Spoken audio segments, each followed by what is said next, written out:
Hi friends, welcome to Praveen sir classes. మొదటిసారి మన YouTube ఛానల్ని చూస్తున్న ప్రతి ఒక్క అభ్యర్థి ఇప్పుడు మన ఛానల్ని సబ్స్క్రైబ్ చేయండి. ఈ వీడియో కనుక నచ్చినట్లయితే లైక్ చేయండి. మీ ఫ్రెండ్స్ అందరికీ పోటీ పరీక్షలకు ప్రిపేర్ అవుతున్న ప్రతి ఒక్క ఆస్పిరెంట్కి ఈ వీడియో లింక్ని షేర్ చేయండి. ఇక ఈరోజు May 14, 2025 వార్తలు నిలిచిన జాతీయ, అంతర్జాతీయ, రాష్ట్రీయ అంశాల గురించి, వార్తలు నిలిచిన వ్యక్తులు, అవార్డులు, పుస్తకాలు, మరి క్రీడా సంబంధిత సమాచారం, ఒక్కొక్క అంశాన్ని వివరంగా తెలుసుకుందాం. అంతకంటే ముందుగా నిన్నటి డైలీ కరెంట్ అఫైర్స్ వీడియోలో నేను ఇచ్చిన ప్రశ్నకి వివరణతో కూడిన సమాధానాన్ని చూద్దాము. సో స్పోర్ట్స్ రిలేటెడ్గా క్వశ్చన్ అడిగాను. రానున్న పోటీ పరీక్షల్లో ఈ టాపిక్ నుండి మనం క్వశ్చన్ని ఎక్స్పెక్ట్ చేయొచ్చు. సో ప్రశ్నని చూడండి. క్రికెట్ వరల్డ్ కప్ 2027కి ఆతిథ్యం ఇవ్వనున్న దేశం లేదా దేశాలేంటి? రానున్న 2027 క్రికెట్ వరల్డ్ కప్ ఎన్నవ ఎడిషన్? చివరిసారి last time ICC one day world cup అనేది ఎప్పుడు జరిగింది, ఎక్కడ జరిగింది? ఇది క్వశ్చన్గా ఇవ్వడం జరిగింది. చాలామంది ఆస్పిరెంట్స్ సమాధానం ఇచ్చారు. సో ఇక్కడ సమాధానాన్ని అబ్జర్వ్ చేస్తే దక్షిణాఫ్రికా, జింబాబ్వే, నమీబియా 3 దేశాలు సంయుక్త ఆతిథ్యాన్ని ఇవ్వబోతున్నాయి. దీనికి 2027 one day ICC one day cricket world కప్కి. గుర్తుంచుకోండి, ఇంటర్నేషనల్ క్రికెట్ కౌన్సిల్ అంతర్జాతీయ స్థాయిలో క్రికెట్ క్రీడను నిర్వహిస్తుంది, నియంత్రిస్తుంది. ఈ సంస్థ 1909లో ఏర్పాటైంది. సంస్థ యొక్క ప్రధాన కేంద్రం వచ్చేసి దుబాయ్. గుర్తుంచుకోండి. సో దుబాయ్ ఎక్కడుంది? యూఏఈలో ఉంది. ప్రస్తుతం ఐసీసీకి చీఫ్గా లేదా చైర్పర్సన్గా మన భారతదేశానికి సంబంధించి జైషా గారు విధులు నిర్వర్తిస్తున్నారు. గుర్తుపెట్టుకోండి, ఏదన్నా క్రీడలకు సంబంధించిన అంతర్జాతీయ సంస్థ వార్తల్లోకి వచ్చింది అంటే దానికి సంబంధించిన బేసిక్ పాయింట్స్ కవర్ అవ్వాలి. ఓకేనా? సో రానున్న ఐసీసీ వన్డే వరల్డ్ కప్కి ఆతిథ్యం ఇవ్వనున్న, ఎప్పుడు జరగబోతోంది? 2027లో జరగబోతోంది.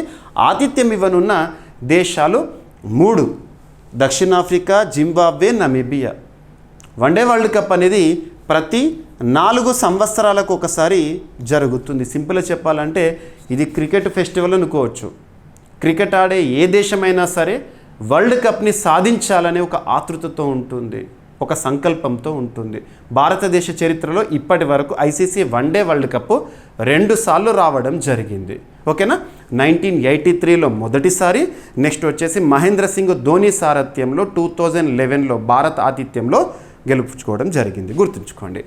ఇక రానున్న 2027 cricket one day world cup ICC world cup 14th edition అంట. చరిత్రలో మొదటిసారి ఐసీసీ వన్డే వరల్డ్ కప్ ఎప్పుడు జరిగిందంటే 1975లో జరిగింది. గుర్తుపెట్టుకోండి. ఇక లాస్ట్ 2023లో ఐసీసీ వన్డే వరల్డ్ కప్ జరిగింది. భారత్ ఫైనల్కి వచ్చింది, అన్డిఫీటెడ్గా ఫైనల్ వరకు వచ్చింది. కానీ ఫైనల్లో ఆస్ట్రేలియా పైన ఓటమిని చవి చూసింది. సో కొద్దిలో వరల్డ్ కప్ని మిస్ అయ్యాం మనం, రోహిత్ శర్మ సారథ్యంలో. సో 2023 వన్డే వరల్డ్ కప్కి, ఐసీసీ వన్డే వరల్డ్ కప్కి ఆతిథ్యం ఇచ్చిన దేశం భారత్. ఫైనల్లో ఆస్ట్రేలియా, ఇండియా 2 జట్లు తలపడ్డాయి. ఆస్ట్రేలియా జగజ్జేతగా వన్డే వరల్డ్ కప్ని కైవసం చేసుకుంది. చరిత్రలో ఆస్ట్రేలియా 6 సార్లు వరల్డ్ కప్లని కైవసం చేసుకుంది, వన్డే వరల్డ్ కప్లని. గుర్తుంచుకోండి. ఇక సో భారత్ పైన ఆస్ట్రేలియా గెలుపొందింది. ఎన్నిసార్లు ఇప్పటివరకు ఆస్ట్రేలియా గెలుచుకుంది వన్డే వరల్డ్ కప్ అంటే? 6 సార్లు.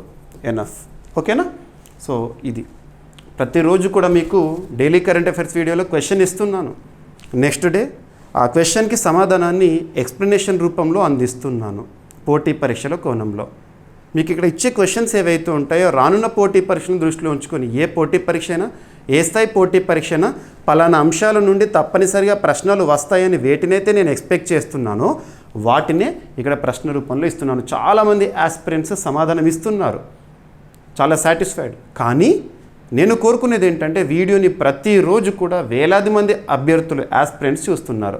ప్రతి ఒక్కరి నుండి కూడా కామెంట్ బాక్స్లో కామెంట్ రూపంలో మీ సమాధానాన్ని ఎక్స్పెక్ట్ చేస్తున్నాను. ఎంతవరకు తెలిస్తే అంతవరకు ఇచ్చే ప్రయత్నం చేయండి. ఓకేనా? ఇక వీడియోని లైక్ చేయండి. ఈరోజు టాపిక్స్ ఏమున్నాయో ఒక్కొక్కటిగా డిస్కస్ చేద్దాం. ఈరోజు ప్రశ్న వీడియో చివరిలో ఉంటుంది, ప్రతి ఒక్కరు సమాధానం ఇవ్వండి. ఓకేనా? నూతన సుప్రీంకోర్టు ప్రధాన న్యాయమూర్తిగా జస్టిస్ బిఆర్ గవాయ్ గారు. గుర్తుంచుకోండి, సుప్రీంకోర్టు ప్రధాన న్యాయమూర్తిగా, సుప్రీంకోర్టు చరిత్రలో 52వ ప్రధాన న్యాయమూర్తిగా జస్టిస్ బిఆర్ గవాయ్ గారు. ఈరోజు మనం చూసాము మే 14, 2025 రోజున సుప్రీంకోర్టు, దేశంలోనే అత్యున్నత న్యాయస్థానమైన సుప్రీంకోర్టుకి ప్రధాన న్యాయమూర్తిగా ఎవరు ప్రమాణ స్వీకారం చేశారు? బిఆర్ గవాయ్ గారు. సో ఇక్కడ మనం వార్తాపత్రికల్లో చూసేది ఎలా ఉంటుంది అంటే ఇండికేటివ్గా ఉంటుంది, వార్త మాత్రమే ఉంటుంది. పోటీ పరీక్షల కోణంలో దానికి సంబంధించి మనం అడిషన్ అనేది ఇవ్వాలి, సబ్జెక్ట్కి రిలేట్ చేస్తూ కరెంట్ అఫైర్స్ని, సబ్జెక్ట్కి లింక్ చేస్తూ కరెంట్ అఫైర్స్ని నేర్చుకోవాలి. ఓకేనా? సో ఇక్కడ బేసిక్స్ చూద్దాము. దేశంలోనే అత్యున్నత న్యాయస్థానం సుప్రీంకోర్టు. అలాంటి సుప్రీంకోర్టుకి సంబంధించి దేశంలోనే అత్యున్నత చట్టమైన రాజ్యాంగం, supreme law of the land, Indian constitution. మరి కాన్స్టిట్యూషన్లో ఏ భాగంలో మనం నేర్చుకుంటామంటే 5వ భాగంలో నేర్చుకుంటాం. 5వ భాగంలో మనము కేంద్ర ప్రభుత్వం అనే టాపిక్ని చూస్తాం, యూనియన్ గవర్నమెంట్కి సంబంధించి చూస్తాము. ఏ ఆర్టికల్ నుండి ఏ ఆర్టికల్ వరకు చూస్తామంటే ఆర్టికల్ 52 నుండి 151 వరకు 5th పార్ట్ని చూస్తాము.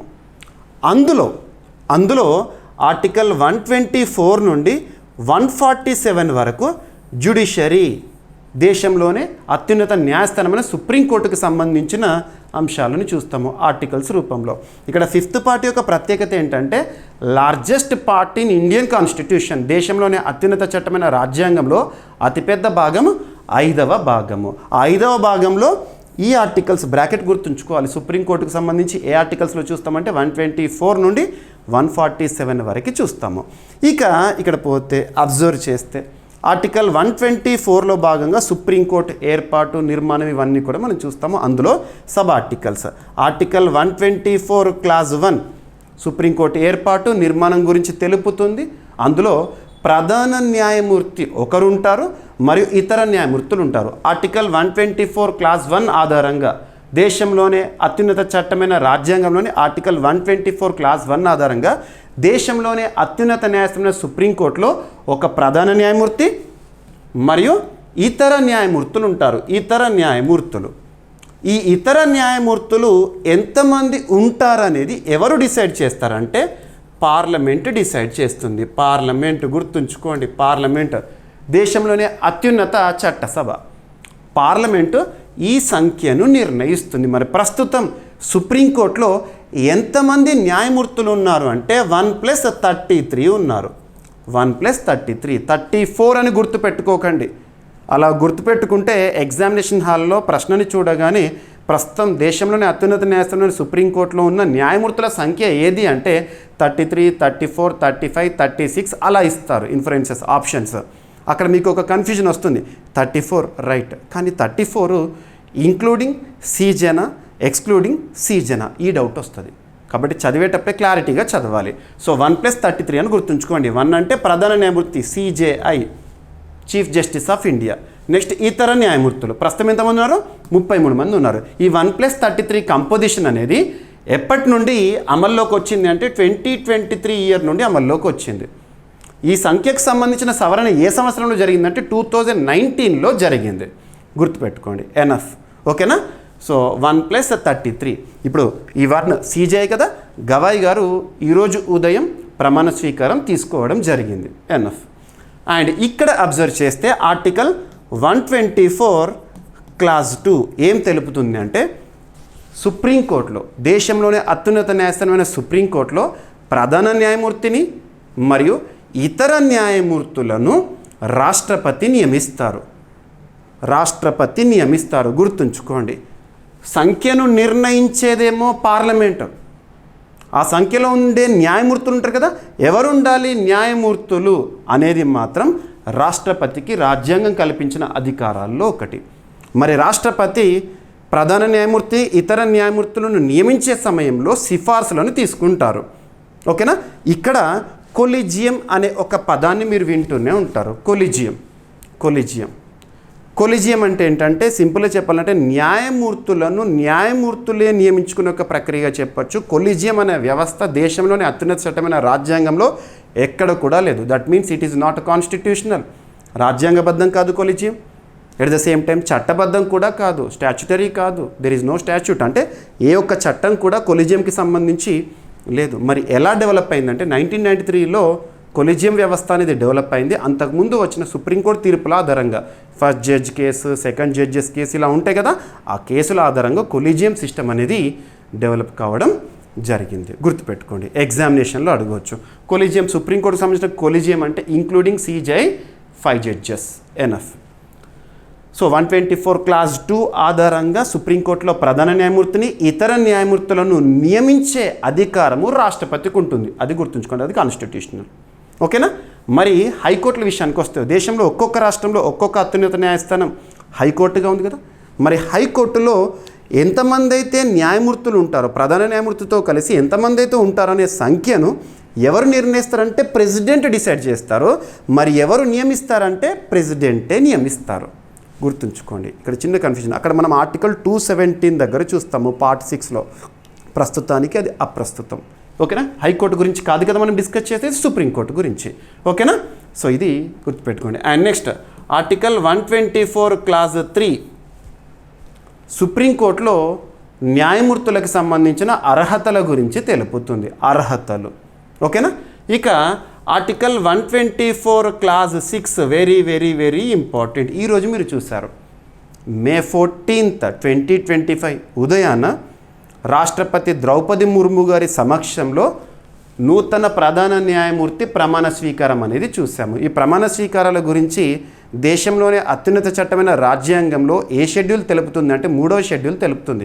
లింక్ చేసుకోవాలి. ఓకేనా.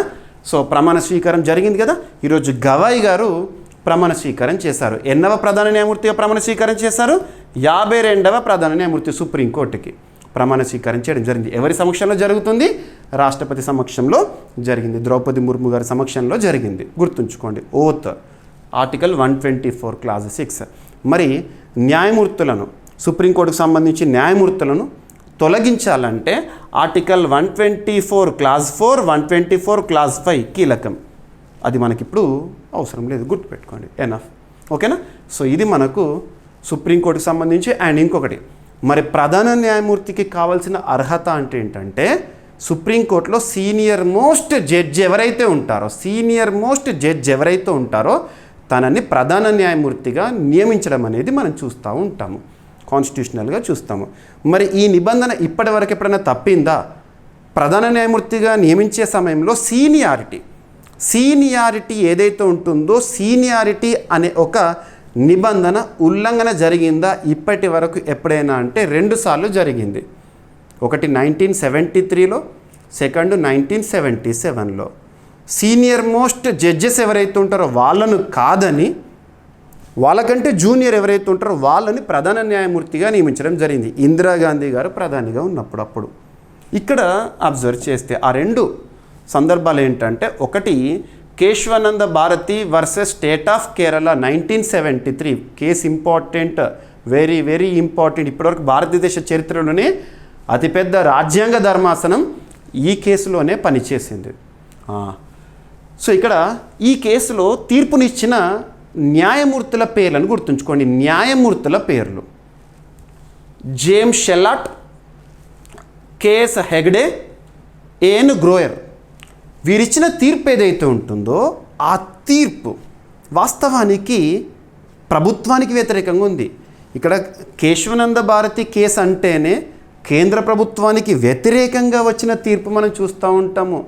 బేసిక్ స్ట్రక్చర్ అనే థియరీ డెవలప్ అయింది ఈ కేసులోనే. అప్పుడు ఆ కేసు ఏదైతే ఉంటుందో అందులో రాజ్యాంగ ధర్మాసనం పనిచేసింది కదా, 13 మంది న్యాయమూర్తుల రాజ్యాంగ ధర్మాసనం. అందులో కీలక పాత్ర పోషించిన, తీర్పు వెలువడించిన కీలక పాత్ర పోషించిన న్యాయమూర్తులు ఎవరైతే ఉంటారో సుప్రీంకోర్టు న్యాయమూర్తులు, వీళ్ళు సీనియర్స్. వీళ్ళను కాదని 4th పొజిషన్లో ఉన్న ఏఎన్ రేని అప్పుడు ప్రధాన న్యాయమూర్తిగా నియమించారు ఈ కేసు తర్వాత. కారణం తీర్పు. నెక్స్ట్ వచ్చేసి 2వ సందర్భం, సీనియారిటీ అనే నిబంధన ఎప్పుడు ఉల్లంఘించబడింది అంటే, ఒక కేసు గుర్తుంచుకోండి, additional magistrate Jabalpur versus Shivkant Shukla 1977 case. ఏదైనా ఒక కేసు గురించి నేర్చుకుంటున్నప్పుడు కన్సర్న్ ఇయర్ గుర్తుంచుకోండి, ఆ కేసు ఎవరికి వ్యతిరేకంగా పడిందో గుర్తుంచుకోండి. ఇందులో కూడా ప్రభుత్వానికి వ్యతిరేకంగా తీర్పు ఇచ్చినందుకు ఒక న్యాయమూర్తి సీనియర్ అయినా కూడా తనని కాదని తన వెనుక సెకండ్ పొజిషన్లో ఉన్న వ్యక్తిని ప్రధాన న్యాయమూర్తిగా నియమించడం జరిగింది. అప్పుడు 1977లో వివాదమైంది. ఎవరు ప్రధాన న్యాయమూర్తిగా వచ్చారంటే ఎంయు బేగ్. ఎవరిని కాదని ఇతనికంటే ఇతను సీనియారిటీ కాదని జూనియర్ని నియమించారు. ఇక సుప్రీంకోర్టుకి సంబంధించి న్యాయమూర్తులు, ప్రధాన న్యాయమూర్తికి సంబంధించి శాలరీస్ అండ్ అలవెన్సెస్ ఉంటాయి కదా. సో సుప్రీంకోర్టు ప్రధాన న్యాయమూర్తి పదవి ఈరోజు వార్తల్లోకి వచ్చింది కాబట్టి ప్రధాన న్యాయమూర్తికి శాలరీ ఎంత ఉంటుంది అంటే 2,80,000 రూపీస్ ప్రస్తుతం. ఓకేనా, గుర్తుపెట్టుకోండి. సో ఇక్కడ మరి ఎవరి స్థానంలో రావడం జరిగింది అంటారు. ఇక్కడ అబ్జర్వ్ చేస్తే ఈరోజు నూతన ప్రధాన న్యాయమూర్తిగా బిఆర్ గవాయ్ గారు రావడం జరిగింది కదా. ఎవరి స్థానంలో వచ్చారంటే మే 13, 2025 వరకు సుప్రీంకోర్టు ప్రధాన న్యాయమూర్తిగా విధులు నిర్వర్తించిన సంజీవ్ ఖన్నా గారి స్థానంలో వచ్చారు. తను 50th ఏమో డివై చంద్రచూడ్ గారు, 51st ఏమో సంజీవ్ ఖన్నా గారు. తన పదవీకాలం నిన్న ముగిసింది. తన స్థానంలో 52nd ప్రధాన న్యాయమూర్తిగా గవాయ్ గారు వచ్చారు. ఇక్కడ తన యొక్క ప్రత్యేకత, గవాయ్ గారి యొక్క ప్రత్యేకత ఏంటంటే సుప్రీంకోర్టు చరిత్రలో 2వ దళిత ప్రధాన న్యాయమూర్తి, షెడ్యూల్డ్ క్యాస్ట్కి చెందిన వ్యక్తి. మనము గతంలో కేజీ బాలకృష్ణన్ గారిని చూసాము. మొట్టమొదటి దళిత ప్రధాన న్యాయమూర్తి సుప్రీంకోర్టులో అంటే కేజీ బాలకృష్ణన్ గారు. ఇప్పుడు సెకండ్ పర్సన్ ఇతను. ఓకేనా, ఎస్సీ వర్గానికి సంబంధించిన వారు. ఇక్కడ మనం స్క్రిప్ట్ని చూస్తే సో కేజీ బాలకృష్ణన్ మొట్టమొదటి షెడ్యూల్డ్ క్యాస్ట్ వర్గానికి చెందిన సుప్రీంకోర్టు ప్రధాన న్యాయమూర్తి 2007లో. ఇప్పుడు గవాయ్ గారు second person belonging to SC. So ఇదంతా కూడా మీకు script. Yes, so Sanjiv Khanna గారి పదవీకాలం ముగిసింది. ఇప్పుడు బిఆర్ గవాయ్ గారు రావడం జరిగింది. తన ప్రమాణ స్వీకారం అనేది ఇక్కడ చూడవచ్చు. సిజేఐ పదవి గరిష్ట వయసు పరిమితి వచ్చేసి 65 years. దేశంలోనే అత్యున్నత న్యాయస్థానమైన సుప్రీంకోర్టు జనవరి 26, 1950న ఏర్పాటైంది. ఓకేనా, గుర్తుపెట్టుకోండి. ఎనఫ్. సో ఇదంతా కూడా స్క్రిప్ట్. ఓకేనా. సో సుప్రీంకోర్టు ప్రధాన న్యాయమూర్తిగా బిఆర్ గవాయ్. సో కాన్స్టిట్యూషన్కి సంబంధించిన ఈ ఆర్టికల్స్ ఏవైతే ఉంటే వాటి అన్నిటిని కూడా గుర్తుపెట్టుకోండి. ఇక ఈరోజు సెకండ్ టాపిక్ వచ్చేసేసి సో దేశంలోనే అత్యున్నత చట్టమైన రాజ్యాంగంలో 14వ భాగం దేని గురించి చెప్తుంది? పబ్లిక్ సర్వీస్ కమిషన్ల గురించి చెప్తుంది. పబ్లిక్ సర్వీస్ కమిషన్ల గురించి ముఖ్యంగా ఆర్టికల్ 308 నుండి 323 వరకు మనం పార్ట్ 14ని చూస్తాము. Part 14 of Indian constitution deals with public service commissions. అందులోనే మీరు యూపీఎస్సీ గురించి చూస్తారు. యూనియన్ పబ్లిక్ సర్వీస్ కమిషన్ అనేది ఒక రాజ్యాంగబద్ధ సంస్థ అనగానే దేశంలోనే అత్యున్నత చట్టమైన రాజ్యాంగంలోని ఏ ఆర్టికల్, ఏ నిబంధన ఆధారంగా పనిచేస్తుంది ఆ పాయింట్ చూడాలి. ఏ నిబంధన ఆధారంగా పనిచేస్తుంది? ఇక్కడ యూనియన్ పబ్లిక్ సర్వీస్ కమిషన్ అనేది ఆర్టికల్ 316 ఆధారంగా పనిచేస్తుంది. ఎప్పుడైనా గుర్తుంచుకో, మీరు చదివేటప్పుడు రాజ్యాంగబద్ధ సంస్థ అంటే ఆర్టికల్ చూడాలి, ఎందుకంటే రాజ్యాంగంలో ఉంది కాబట్టి. నెక్స్ట్ చట్టబద్ధ సంస్థ అంటే ఏ చట్టం ఆధారంగా చట్టం చూడాలి. ఓకేనా. సో ఇది మరి యూనియన్ పబ్లిక్ సర్వీస్ కమిషన్కి సంబంధించి చైర్పర్సన్ మరియు ఇతర సభ్యులు ఉంటారు కదా. ఇతర సభ్యులు 9 or 10 గరిష్టంగా ఉంటారు. మరి ఈరోజు యూపీఎస్సీకి, యూనియన్ పబ్లిక్ సర్వీస్ కమిషన్ అంటే భారతదేశంలో అత్యున్నత పోటీ పరీక్షలను నిర్వహించే, మనం యూపీఎస్సీ సివిల్ సర్వీసెస్ ఎగ్జామినేషన్ అంటాం కదా. సో యూపీఎస్సీ భారతదేశంలోనే అత్యున్నత పోటీ పరీక్షలు ఏవైతే ఉంటాయో వాటిని కండక్ట్ చేసే ఒక బాడీ, కాన్స్టిట్యూషనల్ బాడీ. మరి యూపీఎస్సీకి నూతన చైర్పర్సన్గా అజయ్ కుమార్ గారు నియమితులతో వార్తలు ఇచ్చారు. సో యూపీఎస్సీ చైర్పర్సన్ని ఎవరు నియమిస్తారన్నారు అనుకోండి, రాష్ట్రపతి. సో రాష్ట్రపతికి కల్పించిన అధికారాల్లో ఇది కూడా ఒక అధికారం ఈరోజు రావడం జరిగింది. యూపీఎస్సీ నూతన చైర్పర్సన్ నియామకం అనేది మన వార్తాపత్రికల్లో చూసాము. సో రక్షణ శాఖకు సంబంధించిన కార్యదర్శి గతంలో పనిచేశారు. అజయ్ కుమార్ గారిని యూపీఎస్సీ, యూనియన్ పబ్లిక్ సర్వీస్ కమిషన్కి కొత్త చైర్పర్సన్గా ప్రభుత్వం నియమించింది. ఎవరి స్థానంలో? మనకి ఏప్రిల్ 29, 2025 వరకు ప్రీతి సుడాన్ గారు విధులు నిర్వర్తించారు. సో తన తర్వాత పదవి అనేది ఖాళీగా ఉంది. సో ఇప్పుడు అజయ్ కుమార్ గారు రావడం జరిగింది. రాష్ట్రపతి అధికారికంగా ఆమోదించారు. కేంద్ర ప్రభుత్వం ఉత్తర్వులు వెలువరించడం జరిగింది. యూపీఎస్సీ రాజ్యాంగబద్ధ సంస్థ, సివిల్ సర్వీసులకు ఎంపిక పరీక్షలు నిర్వహిస్తూ ఉంటుంది. ఓకేనా. యూపీఎస్సీ ఎగ్జామినేషన్ May 25th ఉంది ఇప్పుడు కమింగ్. యూపీఎస్సీ చైర్పర్సన్ నియామకము భారత రాష్ట్రపతి చేత చేయబడుతుంది అకార్డింగ్ టు ఆర్టికల్ 316. చైర్మన్ పదవీ కాలం వచ్చేసి 6 సంవత్సరాలు లేదా 65 ఏళ్ల వయసు, ఏది ముందైతే అది. గుర్తుంచుకోండి ఇది. అజయ్ కుమార్ గారు ఐఏఎస్ సీనియర్ ఐఏఎస్ అధికారి గారు, కేరళ క్యాడర్ సంబంధించిన వారు. ఓకేనా, గుర్తుపెట్టుకోండి ఎన్ఎఫ్. ఏదైనా టాపిక్ న్యూస్ పేపర్లో కనబడుతుంది అంటే డైరెక్ట్ హెడ్డింగ్ చూసి యూపీఎస్సీ నూతన చైర్పర్సన్ అని చెప్పేసి పేరు గుర్తుంచుకోవడం కాదు, దాని వెనక ఉన్న సబ్జెక్ట్ని చూడాలి, అది మనకి ఇంపార్టెంట్. ఎస్, సో ప్రతి సంవత్సరము సెప్టెంబర్ 23న ఆయుర్వేద దినోత్సవంగా జరుపుకోవాలని చెప్పేసి కేంద్ర ప్రభుత్వం గెజిట్ని రిలీజ్ చేసింది. మీరు ప్రెస్ ఇన్ఫర్మేషన్ బ్యూరో, మీకు ప్రతిసారి చెప్తున్నాను, పిఐబి వెబ్సైట్ చూడండి చూడండి చూడండి అని ప్రతిరోజు కూడా ప్రతి మినిస్ట్రీకి సంబంధించిన అఫీషియల్ ఇన్ఫర్మేషన్ వస్తుంది, పాలసీస్, స్కీమ్స్ ఇవన్నీ కూడా ఏ రోజు సంబంధించిన ఆ రోజు. సో ప్రెస్ ఇన్ఫర్మేషన్ బ్యూరో ఆ టాపిక్స్ మీకు ఎగ్జామినేషన్లో చాలా ప్రామాణికంగా కూడా ఉంటాయి. కాకపోతే ఒకే రోజు హండ్రెడ్స్ ఆఫ్ టాపిక్స్ కనబడతాయి. అందులో పోటీ పరీక్షల కోణంలో ఏది ఇంపార్టెంట్ ఏది కాదని గుర్తించగలగాలి. అదంతా నేను చేస్తున్నాను, నో నీడ్ టు వరీ. నేను చెప్తున్నాను మన డైలీ కరెంట్ అఫైర్స్ క్లాస్లో నేనే గుర్తించి నేనే పికప్ చేసేసి మీకోసం స్క్రిప్ట్ ప్రిపేర్ చేసేసి మరీ క్లాస్ ఇస్తున్నాను. సో ప్రతిరోజు క్లాస్ చూడండి, దట్స్ ఎనఫ్.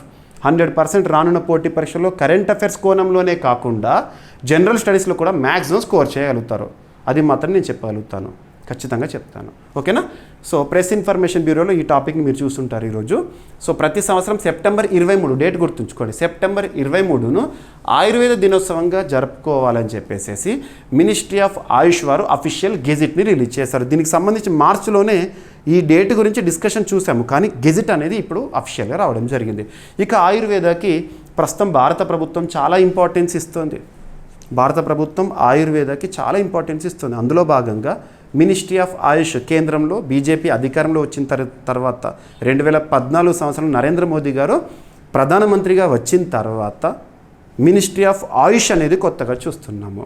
సో ఆయుష్ మంత్రిత్వ శాఖ పరిధిలో ఇక మనం సెప్టెంబర్ 23 ఎవ్రీ ఇయర్. అంతకుముందు ఎలా ఉండేదంటే ఆయుర్వేద దినోత్సవం లేకుండేనా సార్ అంతకుముందు అంటే ఉంది, కానీ ఎలా జరుపుకునే వాళ్ళమంటే యాక్యురేట్ ఈ డేట్ అని చెప్పేది కాదు.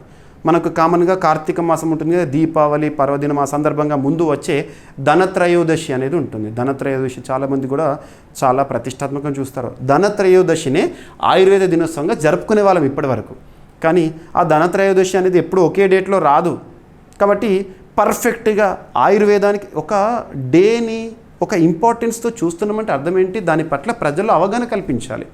సో ఈ ఒక్కొక్క తేదీలో ధనత్రయోదశి అనేది రావడం వల్ల పర్ఫెక్ట్ డేట్ అనేది ఫిక్స్ కాకపోవడం వల్ల ప్రజల్లో ఆయుర్వేదం విషయంలో అవగాహన లేమి అనేది కలుగుతుందని చెప్పేసి పర్ఫెక్ట్గా ఇక సెప్టెంబర్ 23 అనేది ఎవ్రీ ఇయర్ ఎప్పుడైనా సరే ఇక ధనత్రయోదశి సంబంధం లేదు, సెప్టెంబర్ 23 అని చెప్పేసి గుర్తించారు. ఓకేనా, సో భారత ప్రభుత్వం తాజా నిర్ణయంతో ప్రతి సంవత్సరం సెప్టెంబర్ 23వ తేదీన ఆయుర్వేద దినోత్సవం జరుపుకోవాలని గెజిట్ నోటిఫికేషన్ ప్రకటించింది. ఇప్పటి వరకు ఆయుర్వేద దినోత్సవాన్ని ధనత్రయోదశి రోజున నిర్వహించేవారు. ఇది హిందూ చంద్ర పంచాంగంపై ఆధారపడి ఉంటుంది తేదీ అనేది. ఈ తారీఖు మార్పు అనేది ఎవ్రీ ఇయర్ చూస్తూ ఉంటాము. ప్రతి సంవత్సరం దీపావళి ఒకటి రోజు వస్తుందా, అదే డేట్ వస్తుందా, మారుతూ ఉంటుంది. దసరా అదే రోజు వస్తుందా, మారుతుంది. తిథుల ఆధారంగా హిందూ క్యాలెండర్ ప్రకారం మనం చూస్తూ ఉంటాము కాబట్టి. ఓకేనా, ఇక ఆయుర్వేద దినోత్సవం ప్రధానంగా ఆయుర్వేదాన్ని శాస్త్రీయ ఆధారితమైన సమగ్ర ఆరోగ్య శాస్త్రంగా ప్రాచుర్యం కల్పించేందుకు, అలాగే నిరోధాత్మక ఆరోగ్య సంరక్షణలో దీని పాత్రను ప్రచారం చేయడంలో కీలక పాత్ర పోషిస్తుందంట.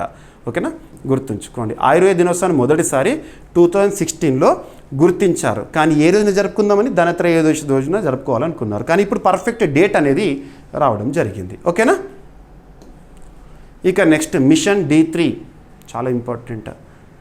సింపుల్గా ఆదివాసీలకు సంబంధించి మధ్యప్రదేశ్లో మిషన్ D3 అనేది చాలా ప్రాచుర్యం పొందింది. ఇప్పుడు ఎప్పుడైనా గుర్తుపెట్టుకోండి, మన రాష్ట్రానికి సంబంధించనే కాదు వివిధ రాష్ట్రాల్లో కూడా ఏదైనా ఒక మోడల్ అనేది, ఒక కేస్ స్టడీ అనేది దేశవ్యాప్తంగా ప్రాచుర్యం పొందుతోందంటే దానిపైన మనం ఫోకస్ చేయాలి. అలాంటి కేస్ స్టడీస్ మీకు చాలా చెప్తున్నాను. ఇటీవల కాలంలో మంచినీటి నిర్వహణ విషయంలో కానివ్వండి, ప్లాస్టిక్ నిర్వహణ విషయంలో కానివ్వండి, మోడల్ గ్రామాలుగా, గ్రామ పంచాయతీలుగా, నగరాలుగా ఏవైతే వార్తలకు వస్తున్నాయో ఆ రాష్ట్రము ఆ ప్రాంతం గుర్తుంచుకోండి. ఇక్కడ ఆదివాసీ ప్రాంతాల్లో ఒక సామాజిక సంస్కరణ ఉద్యమం అనేది మిషన్ D3 పేరుతో వార్తల్లోకి వచ్చింది. ఇక్కడ D3 అంటే గుర్తుంచుకోండి, ఫస్ట్ వచ్చేసి దహేజ్ అంటే డౌరీ. సెకండ్ వచ్చేసి దారు అంటే మద్యం. థర్డ్ వచ్చేసి DJ music. So 3 machine D3. వీటిని ఎలిమినేట్ చేయాలి, తొలగించాలి. ఎక్కడ? ఆదివాసీ పెళ్ళిళ్ళలో ఈ 3 ఉండొద్దు. ఆదివాసీ అంటే ట్రైబ్స్, గిరిజనులు, గిరి అంటే కొండ, జనులు అంటే కొండ ప్రాంతాల్లో నివసించే వాళ్ళు ప్రకృతి రక్షకులు, గిరి ప్రాంతాల్లో ఉంటారు. మరి ఈ షెడ్యూల్డ్ ట్రైబ్స్కి సంబంధించి ఆదివాసీలో పెళ్ళిళ్ళు అవుతూ ఉంటాయి కదా, ఆ పెళ్ళిళ్ళ సమయంలో దారు ఉండొద్దు, అంటే మద్యం ఉండొద్దు, కట్నం, వరకట్నము, డౌరీ అనేది ఉండొద్దు, ప్లస్ డీజే మ్యూజిక్, పెద్ద పెద్ద శబ్దాలతో ఈ సంగీతం అనేది ఉండొద్దు అని చెప్పేసి వాటిని ఎలిమినేట్ చేయాలని చెప్పేసి ఒక ఉద్యమం, సామాజిక సంస్కరణ ఉద్యమంగా పేరొందింది మిషన్ D3. ఎక్కడ అంటారు? ఇది దేశమంతా కాదు, ఇప్పుడు దేశమంతా నేర్చుకోవాలి. ఓన్లీ ఆదివాసీల్లోనే కాదు, అన్నిట్లలో కూడా రావాలి ఇది, ఇటువంటి రిఫార్మ్. సో ఇక్కడ అబ్జర్వ్ చేస్తే నవంబర్ 2024లో ప్రారంభమైంది, లాస్ట్ ఇయర్ నవంబర్లో ప్రారంభమైంది. మంచి ఫలితాలు, ఒక రకంగా 100% సక్సెస్ అయింది. ఇప్పుడు అక్కడ ఈ 3 లేకుండానే పెళ్ళిళ్ళు చేస్తున్నారు. ఎక్కడ? మధ్యప్రదేశ్లోని అలీరాజ్పూర్ మరియు జబువా డిస్టిక్స్లో ఆదివాసీ యువత ప్రారంభించిన సామాజిక ఉద్యమము. ముఖ్యంగా ఏ గిరిజన తెగలు అంటే బిలాలా, భారతదేశంలోనే లార్జెస్ట్ ట్రైబ్గా బిల్ పేరు ఉంది ఇప్పటికే. బిల్ మరియు బిలాలా తెగలు ఈ మిషన్కు నాయకత్వం వహిస్తున్నారు. పెళ్ళిళ్ళను సాధారణంగా అప్పులేని విధంగా నిర్వహించడం, పేద ఆదివాసీ కుటుంబాలను ఆర్థిక దోపిడీ నుంచి కాపాడడం అనేది ఇంపార్టెంట్. డౌరీ అనేది ఒక పెనుభూతము. మన భారతదేశంలో కూడా డౌరీ ప్రొహిబిషన్ యాక్ట్ 1961 ఉంది, కానీ ఎవరు అమలు చేస్తున్నారు మీరు చూడండి. ఈరోజు ఎంత ఎక్కువ కట్నం ఇస్తే ఇచ్చేవాడే అంత ప్రెస్టేజ్గా చూసుకుంటున్నాడు, తీసుకునేవాడు ఎలాగో ప్రెస్టేజ్గా తీసుకుంటాడు. కాబట్టి ఇచ్చే వ్యవస్థ ఉండకూడదు, తీసుకునే చేతులు ఉండకూడదు. అది ప్రతి వర్గంలో కూడా. ఓకేనా? ఈరోజు సాధికారతను చూస్తున్నాం, విమెన్ ఎంపవర్మెంట్ చూస్తున్నాం, మహిళలు అన్ని రంగాల్లో పురుషులతో సమానంగా వస్తున్నారు. కాబట్టి అందరూ సమానమైనప్పుడు వధువు నుండి వరుడికి ఇచ్చే ఇది ఏదైతే ఉంటుందో కట్నం అనేది కూడా ఉండకూడదు. వివాహానంతర కాలంలో అప్పుల భారము, వలసల సమస్యను అరికట్టడం దీని ప్రవేశం. సో ఒక ఇంటి నుండి అమ్మాయిని వివాహం చేస్తూ వరుడికి స్తోమతకు మించి ఆర్థికంగా కట్నం ఇవ్వడం ద్వారా ఆ ఫ్యామిలీ, అమ్మాయి తరపున వధువు తరపున ఫ్యామిలీ ఎలా ఉంటుందంటే ఆర్థిక నష్టాలు. సో అప్పుల ఊబిలో ఉంటుంది, అప్పు చేసి మరీ పెళ్లి చేస్తున్నారు. ఇటువంటివి ఉండకూడదని చెప్పేసి వాళ్ళలో వచ్చిన ఒక స్పృహ. Okay, right, enough. ఇక నెక్స్ట్ PM శ్రీ స్కూల్స్.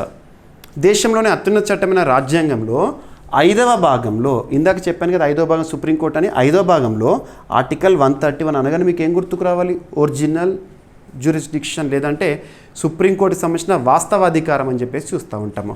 ఈ ఆర్టికల్ 131లో భాగంగా ఏముంటుంది? సుప్రీంకోర్టుకు మాత్రమే ఉండే అధికారం, ఒరిజినల్ జ్యూరిస్డిక్షన్ కదా, సుప్రీంకోర్టుకి మాత్రమే ఉండే అధికారం ఏంటంటే కేంద్రానికి రాష్ట్రాలకు మధ్య ఏర్పడే వివాదాలు లేదా తగాదాలను పరిష్కరించేది సుప్రీంకోర్టు. ఎందుకంటే మన భారతదేశంలో సమాఖ్య లక్షణాలను చూస్తున్నాము, ఫెడరల్ సిస్టమ్ని చూస్తున్నాం, కానీ రాజ్యాంగంలో ఫెడరల్ సమాఖ్య అనే పదం ఎక్కడ లేదు. అండ్ మరి రాష్ట్రాలకు మధ్య తలెత్తే సమస్యలు కూడా పరిష్కరించేది సుప్రీంకోర్టే.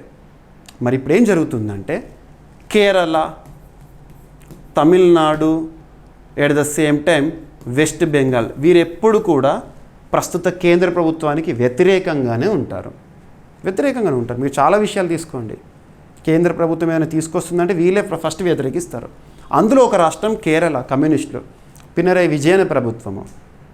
కేంద్రం నుండి రావాల్సిన ఆర్థిక నిధులు మాకు రావట్లేదు. రాకపోవడానికి కారణం ఏంటంటే ఈ PM శ్రీ స్కూల్స్, కేంద్ర ప్రభుత్వం తీసుకొచ్చిన ఈ పథకాన్ని మా రాష్ట్రంలో అమలు చేయట్లేదు. వాస్తవమే, అమలు చేయట్లేదని చెప్పేసి కేంద్రం నుండి వచ్చే ఆర్థిక సాయము, విద్యా నిధి ఏదైతే ఉంటుందో దాన్ని ఆపేసింది కేంద్ర ప్రభుత్వం. అలా ఎలా ఆపేస్తారని చెప్పేసి కేరళ న్యాయ వ్యవస్థ తలుపులు తట్టింది. ఇది మ్యాటర్.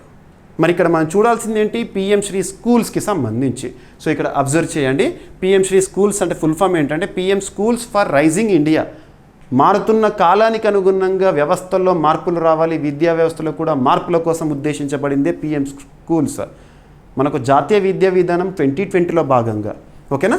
సో ఇక్కడ చూడండి, ఇక కేంద్ర ప్రభుత్వం దాదాపు 1,500 కోట్ల రూపాయల నిధులు విడుదల చేయకపోవడంపై కేరళ ప్రభుత్వం సుప్రీంకోర్టుని ఆశ్రయించాలని ప్రకటించింది. సుప్రీంకోర్టుకు పోతారంట. ఈ చర్య కేరళ ప్రభుత్వం PM శ్రీ పథకాన్ని తిరస్కరించిన నేపథ్యంలో చోటు చేసుకుందంట. కేరళ వాళ్ళే ఒప్పుకుంటున్నారు, మేము ఈ పథకం అమలు చేయలేదని. మరి 60:40. సో కేంద్రం ఆర్థిక సాయంతో రాష్ట్రాలు అమలు చేసే కొన్ని పథకాలు ఉంటాయి. కేంద్రం ఆర్థిక సాయం చేస్తుంది, దానికి తోడు రాష్ట్రాలు కూడా కలుపుకోవాలి. అందులో పిఎం శ్రీస్ కూడా ఒకటే. ఓకేనా? సో కేంద్ర పాఠశాల విద్య అక్షరాస్యత మంత్రిత్వ శాఖ మినిస్ట్రీ ఆఫ్ ఎడ్యుకేషన్ వారు ప్రారంభించిన స్కీమ్ ఇది. టార్గెట్ ఏంటంటే దేశవ్యాప్తంగా 14,500కు పైగా పాఠశాలలను ఆదర్శ పాఠశాలలుగా తీర్చిదిద్దాలి.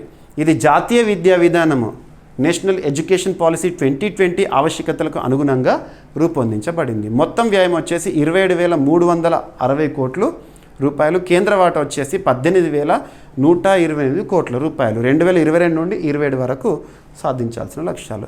ఫండింగ్ రేషియో వచ్చేసి సాధారణంగా 60:40. కేంద్రం 60%, రాష్ట్రం ఎక్కడైతే అమలు చేస్తారో ఆ రాష్ట్రం 40% కలుపుకోవాలి. 2027 తర్వాత రాష్ట్ర ప్రభుత్వాలు సాధించిన ప్రమాణాలను కొనసాగించాల్సి ఉంటుందంట. ఇది ఇక్కడ మ్యాటర్. ఇక్కడ మీరు కేంద్రం పైన రాష్ట్రాలు కేసు వేయొచ్చా అంటే ఏదైనా వివాదం విషయంలో అంటే ఆర్టికల్ 131 సుప్రీంకోర్టులో మాత్రమే వేయొచ్చు.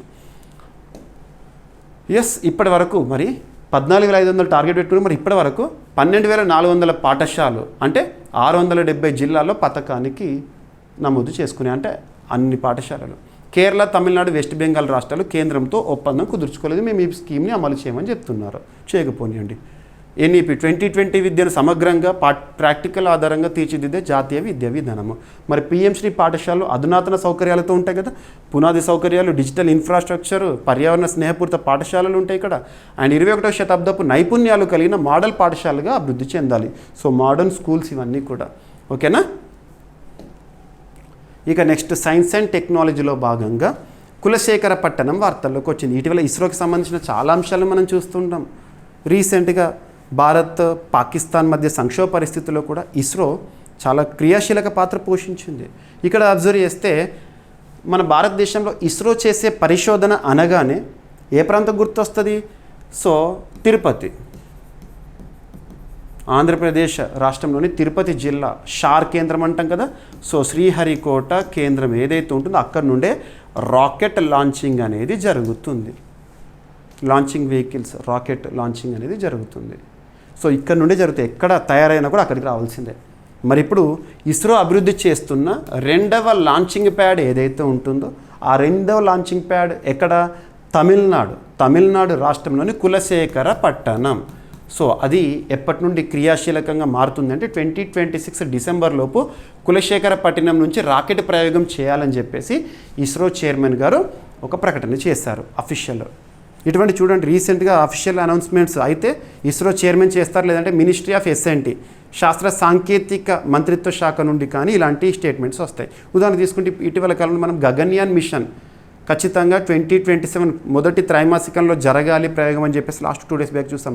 ఇవన్నీ ఇంపార్టెంట్. ఇయర్స్ నంబర్స్ జాగ్రత్తగా చూడండి. మరియు ఈ లాంచ్ ప్యాడ్ ఏర్పాటు ఏదైతే ఉంటుందో లాంచ్ ప్యాడ్ ఎక్కడ పడితే అక్కడ ఏర్పాటు చేయరాదు.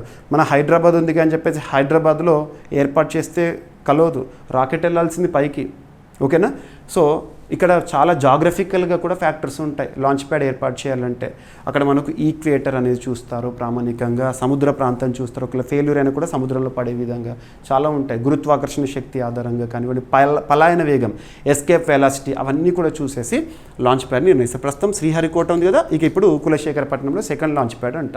ఓకేనా? భారతదేశంలో మొట్టమొదటి ప్రైవేట్ లాంచ్ ప్యాడ్ని అగ్నికుల్ స్పేస్ స్టార్టప్ వారు గతంలో ప్రారంభించారు. అంటే ఇన్స్పేస్, ప్రస్తుతం భారతదేశంలో ఇన్స్పేస్ ఉంది కదా, IN-SPACe Indian national space promotion and authorisation centre 2020 initiative కేంద్ర ప్రభుత్వం భారతదేశంలో ఇస్రో సాధిస్తున్న ఘనతలకి తోడు ప్రైవేట్ స్పేస్ స్టార్టప్స్ కూడా ప్రోత్సహించాలి వాటిని.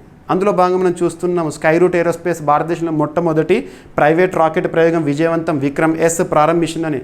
సో అలా మరి ప్రైవేట్ రాకెట్ ప్రయోగాల కోసం అగ్నికుల్ స్పేస్ స్టార్టప్ వారు లాంచ్ ప్యాడ్ని ఏర్పాటు చేశారు. ఎక్కడ అంటే షార్ కేంద్రం ఉంది కదా, శ్రీహరికోట ఉంది కదా, అక్కడే 2nd ఒకటి, అది ప్రైవేట్. ఇప్పుడు ఇస్రో ఆధ్వర్యంలో 2nd లాంచ్ ప్యాడ్ ఇక్కడ కులశేఖరపట్నం 2026 డిసెంబర్ లోపల అయిపోవాలంట. ఇస్రో చైర్మన్గా ప్రస్తుతం ఎవరు విధులు నిర్వర్తిస్తున్నారు?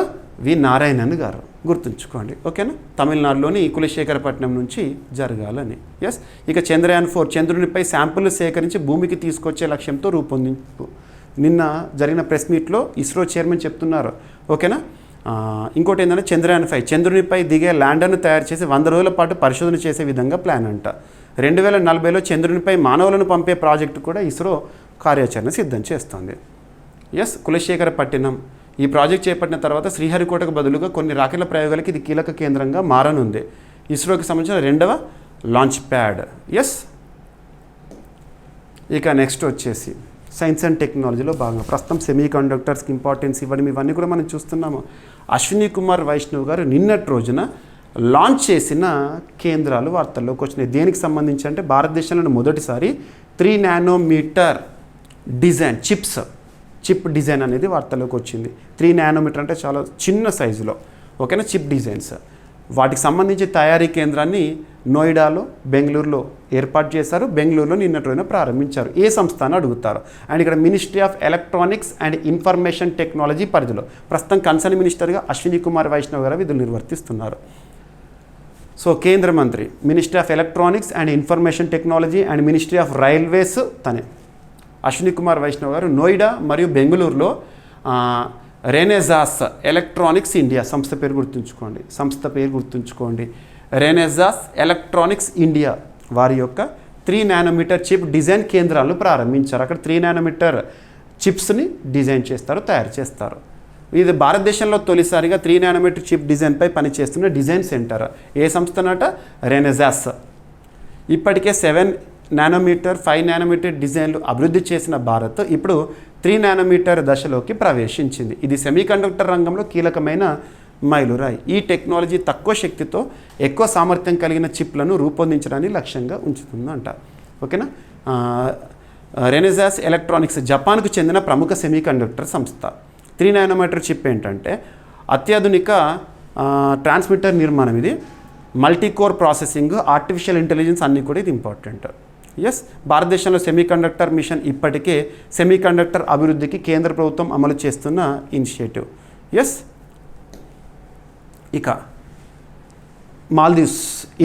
మాల్దీవ్స్ రిలేషన్స్. వాస్తవానికి భారత్ మాల్దీవ్స్ భౌగోళికంగా దగ్గరే ఉంటాయి, సత్సంబంధాల్లో కూడా ముందు ఉంటాయి.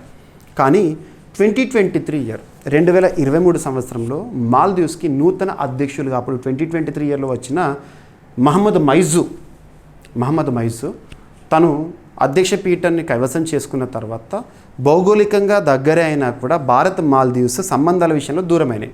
కారణం ఏంటంటే ఇతను చైనాకి దగ్గర అంటే మనకు దూరం అన్నట్టు సింపుల్గా. ఇప్పుడిప్పుడే ఇక మన భారతదేశం గురించి అర్థం చేసుకున్నాడు, మరొకసారి సత్సంబంధాల్లోకి రావడం జరుగుతుంది.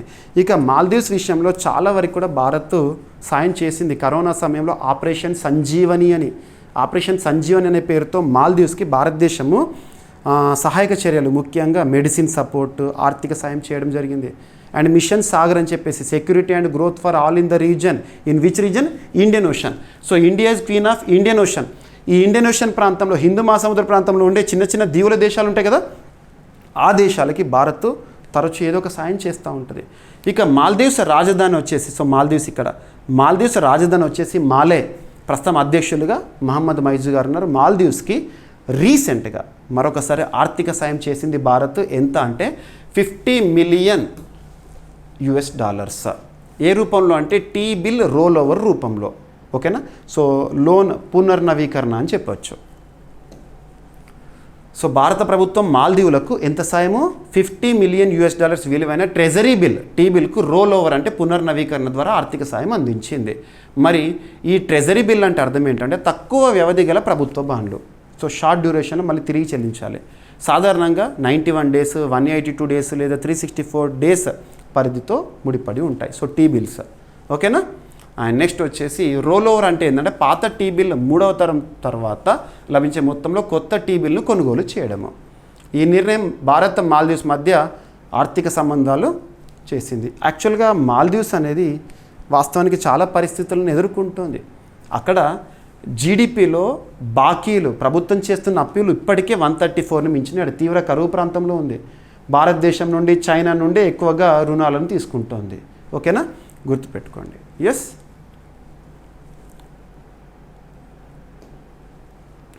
ఇక అత్యంత కాలుష్యత నగరాల్లో ఢిల్లీకి 5వ స్థానం వచ్చింది. 5వ స్థానం 2వ స్థానం కాదు, ప్రస్తుతానికైతే ప్రపంచంలో వాయు కాలుష్య రాజధానిగా ఢిల్లీ ఉంది.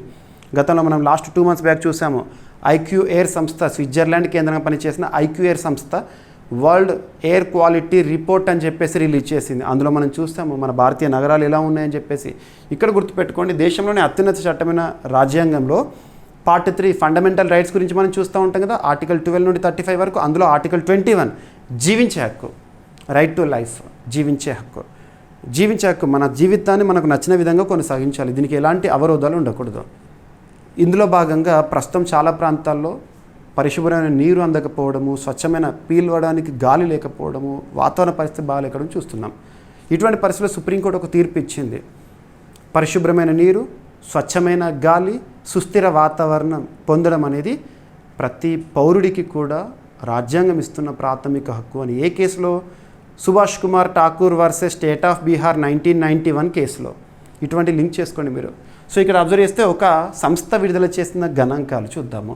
Centre for research on energy and clean air అనే ఒక సంస్థ. ఈ సంస్థ హెల్సింకి, ఫిన్లాండ్లోని హెల్సింకి కేంద్రంగా పనిచేస్తుంది.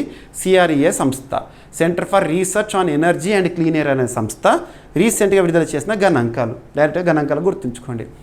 లాస్ట్ గడిచిన ఏప్రిల్ మంత్లో, ఏప్రిల్ 2025లో దేశంలోని అత్యంత కాలుష్యభరిత నగరాల జాబితాలో ఢిల్లీ టాప్ 5లో ఉందంట. వేసవి కాలంలో కూడా శ్వాసకు అనుకూలమైన గాలి లభించకపోవడం ఆందోళనకరం. వాస్తవంగా ఢిల్లీ కాలుష్యం గురించి మనం ఎప్పుడు వింటామంటే ప్రతి ఇయర్ కూడా వింటర్ సీజన్లో వింటూ ఉంటాం. వింటర్ సీజన్లో అబ్జర్వ్ చేస్తే అక్కడ చుట్టుపక్కల రాష్ట్రాలు పంజాబ్, హర్యానా, రాజస్థాన్, ఉత్తరప్రదేశ్ ఆ రాష్ట్రాల్లో ప్యాడీ స్టబుల్ బర్నింగ్, పంట చెత్త దహనాల కారణంగా ఢిల్లీ కాలుష్య కుంపటిలో ఉండిపోతుంది. కానీ ఇప్పుడు సమ్మర్లో కూడా కాలుష్యం అనేది వెంటాడుతుందంట అని ఈ సంస్థ చెప్తోంది. ఓకేనా?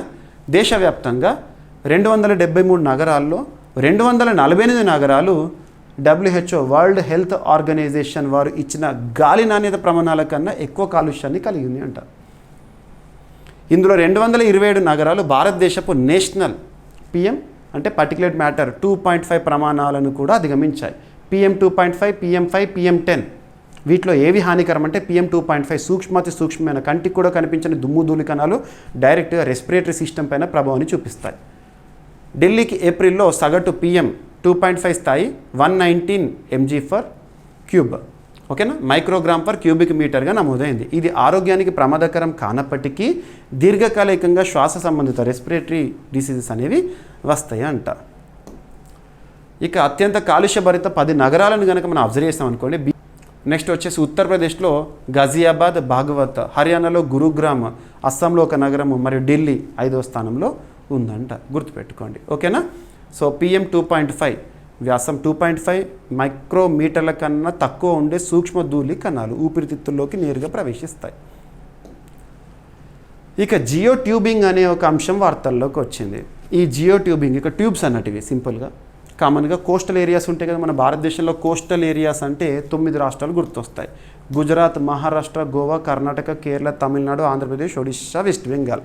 అందులో కేరళ కోస్ట్ ఉంటుంది కదా, Malabar coast. Kerala is famous for backwaters. ఆ బ్యాక్ వాటరే కేరళని టూరిజంలో అగ్రగామిగా నిలుపుతోంది. The most attractive destination, God's own country, God's heaven అని కేరళని పిలుస్తాం. ఎందుకంటే because of these backwaters. So ఇక్కడ కేరళలో ఈ కోస్ట్ ఏరియా ఎరోజన్ జరగకుండా, కోస్టల్ ఎరోజన్ జరగకుండా ఒక కొత్త లేదా ఆధునిక సాంకేతికత అనేది వచ్చింది. ఇలా కోస్ట్ వైపు జియో ట్యూబింగ్ చేయడము. మరి ఈ జియో ట్యూబింగ్ టెక్నాలజీని ఎవరు అభివృద్ధి చేస్తున్నారని అడగవచ్చు. So NIOT, national institute of ocean technology, ఇది చెన్నై కేంద్రంగా పనిచేస్తుంది. మరియు KSCADC అంటే కేరళ తీరాభివృద్ధి corporation, Kerala coastal area development corporation సంయుక్త ఆధ్వర్యంలో పూన్తురా అనే ఒక ప్రాంతం కోస్టల్ ఏరియా కేరళలో, అక్కడ జియో ట్యూబ్ బ్రేక్ వాటర్లు తీసుకురావడాన్ని ఆహ్వానిస్తున్నారు. అది కోస్టల్ ఎరోజన్ని అడ్డుకుంటుంది. కోస్టల్ ఎరోజన్ కాకుండా జియో ట్యూబింగ్ అనేది పూన్తురా అనే ప్రాంతంలో మంచి ఫలితాలను ఇస్తుందంట. జియో ట్యూబింగ్ అతిపెద్ద జియో టెక్స్టైల్ ట్యూబ్లను ఇసుక లేదా స్లరీతో నింపి సముద్రంలో అమర్చడం ద్వారా అలల శక్తిని తగ్గించి తీరాన్ని కాపాడే విధానం జియో ట్యూబింగ్. సో ఇక్కడ చూడండి, కామన్గా ఇటువంటి మడ అడవులు కూడా ఇంపార్టెంట్, మ్యాంగ్రోవ్స్ కూడా. ఓకేనా? సో ఇక్కడ ఇవేవైతే ట్యూబ్స్ని ఆ తీర ప్రాంతంలో ఇన్స్టాల్ చేయడం సింపుల్గా. ఓకేనా? పూన్తురాలో 15 మీటర్ల పరిధి గల జియో ట్యూబ్లను 3 నిలువు పొరలుగా తీరానికి నెట్గా అమర్చారు.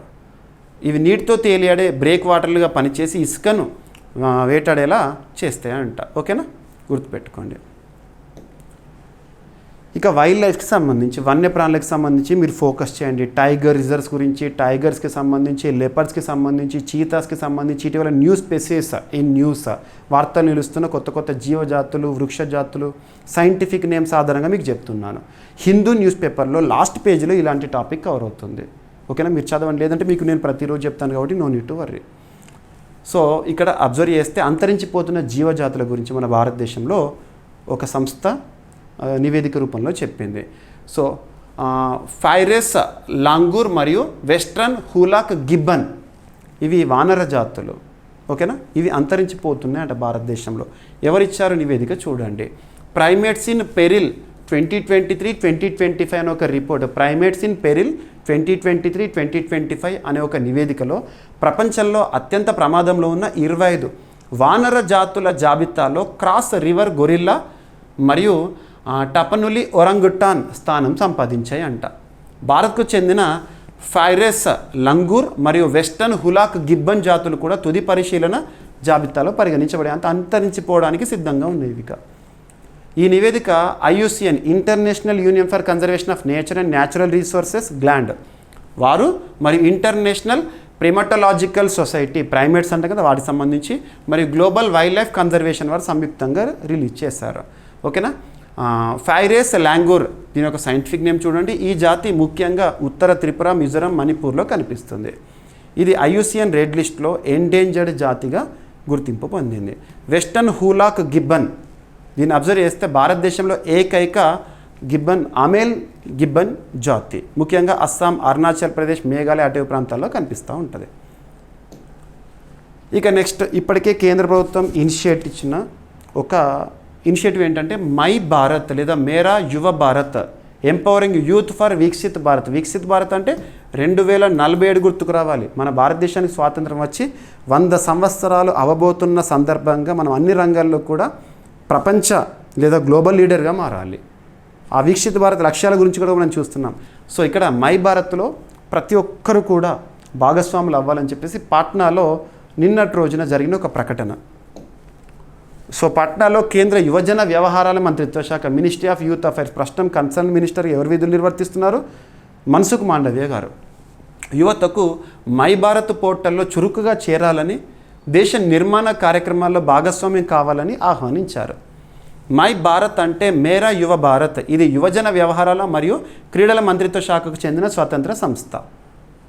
యువత అభివృద్ధి మరియు యువత ఆధ్వర్యంలోని సామాజిక మార్పును ప్రోత్సహించేందుకు టెక్నాలజీ ఆధారిత సంస్థాత్మక నివేదికని ఈ పోర్టల్ అందిస్తుందంట. మరి ఈ పోర్టల్ ఎప్పుడు స్టార్ట్ అయింది? October 31, 2023. October 31 అంటే ఒక మహనీయుడి జయంతి, జన్మదినోత్సవం, సర్దార్ వల్లభభాయ్ పటేల్ జయంతి సందర్భంగా. ప్రధాన లక్ష్యాలు, మై భారత్ యొక్క ప్రధాన లక్ష్యాలు ఏంటంటే దేశ అభివృద్ధిలో యువత సమగ్రంగా పాల్గొనేందుకు అవకాశాలు కల్పించడం, అమృత్ కాల్ 2022 to 2047 భారత్ను వికసిత దేశంగా రూపుదిద్దే లక్ష్యంతో యువతను మార్పు సృష్టికర్తలుగా తీర్చిదిద్దడము, అమృత్ కాల్ 2022 నుంచి 2047 వరకు భారత అభివృద్ధికి ఏర్పాటు చేసిన దీర్ఘకాలిక ప్రణాళిక.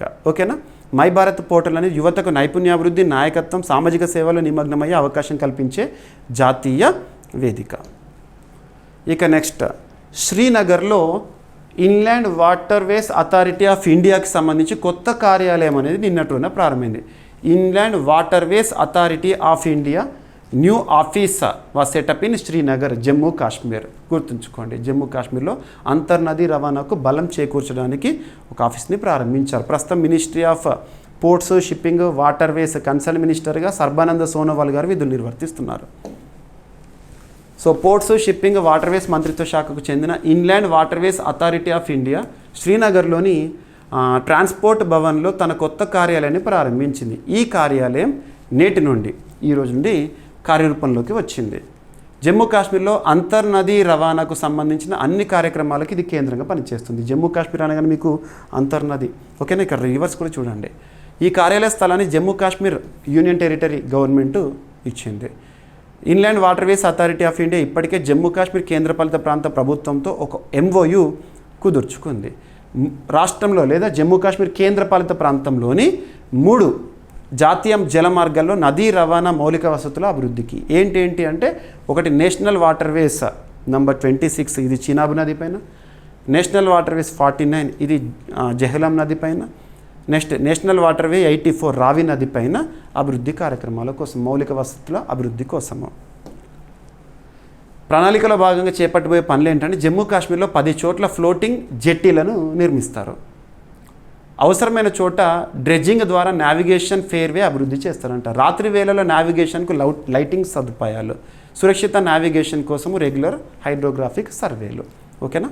ఇక ఎక్స్ట్రా ఇన్ఫర్మేషన్, మీకు ఎక్స్ట్రా ఇన్ఫర్మేషన్ మీకు ప్రతి టాపిక్కి సంబంధించి ఏదో ఇండికేటివ్గా చెప్పట్లేదు.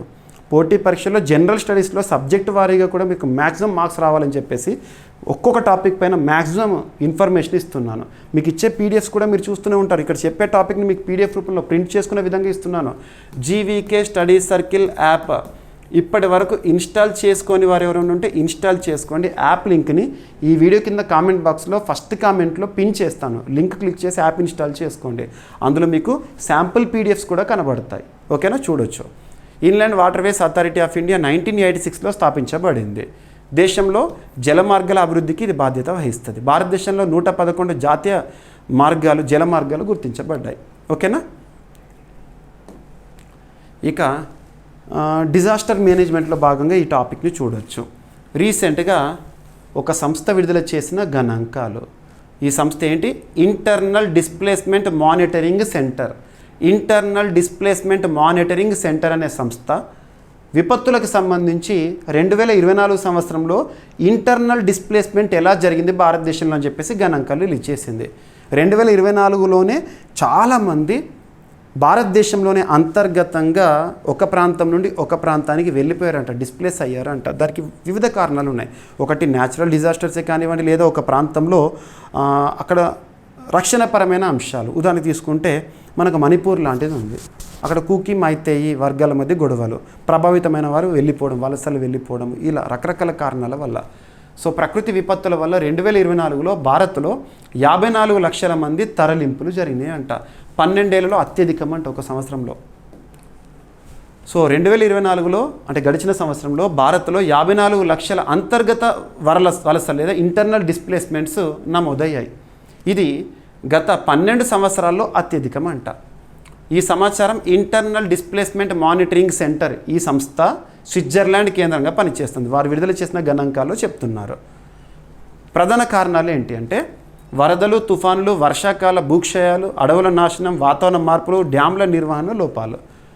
హింసాత్మక ఘటనల కారణంగా 2024లో దేశవ్యాప్తంగా 1700 చోట్ల తరలింపులు జరిగినాయి, డిస్ప్లేస్మెంట్ జరిగినాయి అంట. ఈ గణాంకాలు చూడండి డైరెక్ట్గా. Concept important. కాన్సెప్ట్ మీకు 5 నిమిషాల కాన్సెప్ట్ 10 నిమిషాలనే ఎక్స్ప్లెయిన్ చేస్తాను. గణాంకాలు గుర్తుంచుకునే దగ్గర గణాంకాలు చూడండి సరిపోతుంది. 2023లో మణిపూర్లో ఇదే గణాంకం కాస్త ఎక్కువగా ఉండిందంట. 2024లోనూ మణిపూర్లో 1000 హింసాత్మక తరలింపులు నమోదైనాయి. అండ్ ఒకే తుఫాను దానా తుఫాను కారణంగా ఒడిషా, పశ్చిమ బెంగాల్లో 10 లక్షల మందిని వలసలు వెళ్ళాల్సి వచ్చిందంట. త్రిపుర 2024లో గత 40 ఏళ్ళలో ఎన్నడూ లేని విధంగా భారీ వర్షాలు సంభవించడే వలసకి వెళ్ళిపోయారు జనాలు. ఆగస్టులో 2000 చోట్ల భూస్థితి మార్పులు, మట్టి పిల్లలు కూలిపోవడం ఇలాంటివి జరిగినాయి అంట. ఓకేనా. ఇక అదనపు సమాచారం చూడండి. ఇంటర్నల్ డిస్ప్లేస్మెంట్ మానిటరింగ్ సెంటర్ అనేది స్విట్జర్లాండ్కి సంబంధించిన ఒక అంతర్జాతీయ సంస్థ. ఈ అంతర్గతంగా లేదా ఇంటర్నల్ డిస్ప్లేస్మెంట్ సంబంధించి కానివ్వండి, వివిధ విపత్తుల వల్ల కానివ్వండి, స్థానభ్రంశం జరిగే వాటికి సంబంధించి గణాంకాలు రిలీజ్ చేస్తూ ఉంటుంది. ఎస్, ఇంటర్నల్ డిస్ప్లేస్మెంట్ అంటే ఏంటంటే జాతీయ సరిహద్దులు, దేశం సరిహద్దులు దాటకుండా దేశంలోనే ఒక ప్రాంతం నుండి ఇంకో ప్రాంతానికి వెళ్ళడం. ఇంటర్నల్ మైగ్రేషన్స్, ఇది ఇంటర్నేషనల్ కాదు. ఓకేనా. ఇక మనం అబ్జర్వ్ చేస్తే నిన్నటి రోజున, సో ఒక స్పెషల్ సిగ్నిఫికెన్స్ ఉన్న డే రోజున ఒక రిపోర్ట్ అనేది రిలీజ్ అయింది. అదేంటంటే state of world's nursing 2025 report. State of world's nursing 2025 report. ఏదైనా ఒక రిపోర్ట్ గురించి మనం చదువుతున్నప్పుడు ఆ రిపోర్ట్ కవర్ పేజ్ చూడాలి.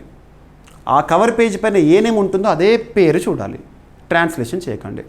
సో ఇక్కడ చూడండి, స్టేట్ ఆఫ్ వరల్డ్స్ నర్సింగ్ అంటే నర్సింగ్కి సంబంధించి, నర్సులకి సంబంధించిన గణాంకాలు. ఇక్కడ ట్యాగ్లైన్ ఏమి ఇచ్చారంటే ఈ రిపోర్ట్ కవర్ పేజ్ పైన investing in education, jobs, leadership and service delivery అనేది ట్యాగ్లైన్ ఇచ్చారు. మరి ఈ రిపోర్ట్ని ఎవరు రిలీజ్ చేశారంటే WHO, world health organization WHO headquarter Geneva, Switzerland. WHOకి ప్రస్తుతం చీఫ్గా టెడ్రస్ అదనం గారు విధులు నిర్వర్తిస్తున్నారు. తను ఇథియోపియా దేశానికి చెందినవారు. అడగవచ్చు ఏ దేశానికి చెందినవారని. మరియు ICN అని ఇంకో సంస్థ సహకారం అందించింది. ICN అంటే ఇంటర్నేషనల్ కౌన్సిల్ ఆఫ్ నర్సెస్. ఈ సంస్థ కూడా జెనీవా, స్విట్జర్లాండ్ కేంద్రంగానే పనిచేస్తుంది. సో గణాంకాలు డైరెక్ట్గా గుర్తుపెట్టుకోండి, enough. So state of the world's nursing 2025 భారత నర్సింగ్ రంగంలో ప్రధాన అంశాలు ఏంటంటే, ప్రపంచ ఆరోగ్య సంస్థ విడుదల చేసిన state of the world's nursing 2025 నివేదిక ప్రకారం ప్రపంచవ్యాప్తంగా నర్సింగ్ కొరత అనేది తీవ్రమవుతుందంట. ఆఫ్రికా మరియు తూర్పు మధ్యప్రాచ్యం ప్రాంతాలు 2030 నాటికి మొత్తం ప్రపంచ నర్సింగ్ కొరతలో 70% లోపాన్ని ఎదుర్కొనున్నాయంట. భారతదేశంలో నర్సింగ్ రంగానికి సంబంధించి స్టాట్స్ ఎలా ఉన్నాయి? భారతదేశంలో నర్స్ రేషియో ఎలా ఉంది అంటే, ప్రతి 10,000 జనాభాకు సుమారు 30 నర్సులు మాత్రమే ఉన్నారు. WHO సూచించిన 44.5 కంటే తక్కువ, ఆల్మోస్ట్ 15 మెంబర్స్ తక్కువ అన్నట్టు ప్రతి 10,000 మందికి. విద్యలో అభివృద్ధి. భారతదేశం నర్సింగ్ గ్రాడ్యుయేట్ల సంఖ్యను పెంచినప్పటికీ గుణ నిల్వ లోపాలు మరియు బోధనా సిబ్బంది కొరత సమస్యగా ఉందంట. వలస ధోరణి. భారత, బ్రిటన్, గల్ఫ్ దేశాలు, ఆస్ట్రేలియాకు నర్సులను ఎక్కువగా పంపించే ప్రధాన దేశం అంటే భారతదేశము. ఉద్యోగ నిలుపుదల సమస్య. తక్కువ వేతనాలు, నాయకత్వ అవకాశాల కొరత, పని స్థలాల్లో సరైన పరిస్థితి లేకపోవడం అనేది కూడా వలసలకు కారణమవుతుంది. నర్సులు వేరే దేశాలకు వెళ్తున్నారు. ఇక భారతదేశంలో ఉన్న పరిస్థితులు గుర్తుపెట్టుకోండి. WHO అంచనాల ప్రకారం 2030 నాటికి ప్రపంచానికి 60 లక్షలకు పైగా నర్సులు అవసరమవుతారంట. భారత్కు చెందిన నర్సుల సామర్థ్యం, శ్రమశక్తి పరంగా గ్లోబల్ డిమాండ్ కలిగిన వారంట. ఓకేనా? ఇక తెలంగాణ రాష్ట్రానికి సంబంధించిన ఒక పథకాల విషయానికి వస్తే, అధికారంలోకి రావడానికి ఎన్నెన్ని గ్యారంటీలు ఇచ్చారో మీ అందరికీ తెలుసు. ఆ గ్యారంటీల్లో ఎన్ని అమలవుతున్నాయో కూడా మీకు అందరికీ తెలుసు. సో 6 గ్యారంటీస్ అని చెప్పేసి 2023 ఎన్నికలకు ముందు మేనిఫెస్టోలో భాగంగా ప్రకటించిన వాటిలో ఏమేమి అమలవుతున్నాయో ఒక్కసారి చూడండి, ఎలా అమలవుతున్నాయో ఒక్కసారి చూడండి, అమల్లో దేనికి ఎలాంటి కండిషన్స్ ఉన్నాయో ఒకసారి చూడండి. మీకు తరచు నేను చెప్తున్నాను. ఈరోజు వార్తల్లోకి వచ్చిన ఒక అంశం చూడండి. సో ఇందిరమ్మ ఇళ్లను చెంచు తెగలకు దాదాపు 10,000 ఇందిరమ్మ ఇళ్లను కేటాయిస్తామని చెప్పేసి ప్రభుత్వం ప్రకటించింది.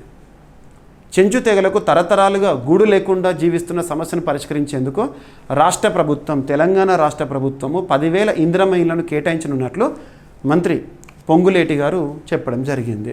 ఈ నిర్ణయం సచివాలయంలో ఇందిరమ్మ ఇళ్లపై నిర్వహించిన సమీక్ష సందర్భంగా తీసుకున్నారంట. ముఖ్యంగా ఉట్నూరు, భద్రాచలం, మున్ననూరు, ఏటూరు, నాగారం వంటి ప్రాంతాల్లో నివసిస్తున్న చెంచు తెగల కుటుంబాలకు ప్రాధాన్యతగా ఇల్లు కేటాయించనున్నారంట. ITDA integrated tribal development agency పరిధిలో ఉన్న ST నియోజకవర్గాలకు అదనంగా 500 నుండి 700 ఇండ్లు కేటాయించనున్నట్లు మంత్రి గారు చెప్పారు. ఇక చెంచు తెగ దక్కన్ అడవులో నివసించే ప్రాముఖ్యమైన ఆదివాసీ తెగ తెలంగాణ, ఆంధ్రప్రదేశ్, ఛత్తీస్గఢ్ రాష్ట్రాల్లో కనబడుతుంది. ఇందిరమ్మ ఇల్లు సో మార్చి 11న ప్రారంభమైంది. పేదలకు, ముఖ్యంగా గిరిజనులకు వసతి కల్పించే ప్రభుత్వ పథకం. లాస్ట్ ఇయర్ స్టార్ట్ అయింది. ఓకేనా? ITDA integrated tribal development agency అనేది గిరిజనుల కోసం పనిచేస్తున్న ఒక అభివృద్ధి కారక సంస్థ. ఇక ఈరోజు ప్రశ్న. సో ప్రశ్నకి సమాధానం ప్రతి ఒక్కరిని ఎక్స్పెక్ట్ చేస్తున్నాను. నకిలీ నోట్ల బెడదను అరికట్టేందుకు సరికొత్త సెక్యూరిటీ ఫీచర్స్తో ప్రపంచంలోనే మొట్టమొదటిసారిగా సూపర్లేటివ్ టాపిక్ 3D హాలోగ్రామ్స్తో కరెన్సీ నోట్లను ముద్రించి వార్తలు నిలిచిన దేశం 2024లో ప్రపంచవ్యాప్తంగా చర్చనీయాంశమైంది. సో దేశం పేరు సింపుల్ క్వశ్చన్. సో ఆన్సర్ ఇవ్వండి. ప్రతి ఒక్కరి నుండి కూడా సమాధానం ఎక్స్పెక్ట్ చేస్తున్నాను. ఓకేనా? వీడియోని లైక్ చేయండి. ఇక ఈరోజు టాపిక్స్ని క్విక్ రివిజన్ చేస్తే, ఫస్ట్ సుప్రీంకోర్టు నూతన ప్రధాన న్యాయమూర్తిగా జస్టిస్ BR గవాయ్ గారు ఈరోజు ప్రమాణ స్వీకారం జరిగింది. అండ్ UPSC చైర్పర్సన్గా అజయ్ కుమార్ గారి నియామకము ఈరోజు చూసాం మనం. అండ్ ప్రతి సంవత్సరం సెప్టెంబర్ 23వ తేదీని ఆయుర్వేద దినోత్సవంగా కేంద్ర ప్రభుత్వం గుర్తించింది. గెజెట్ రిలీజ్ అయింది.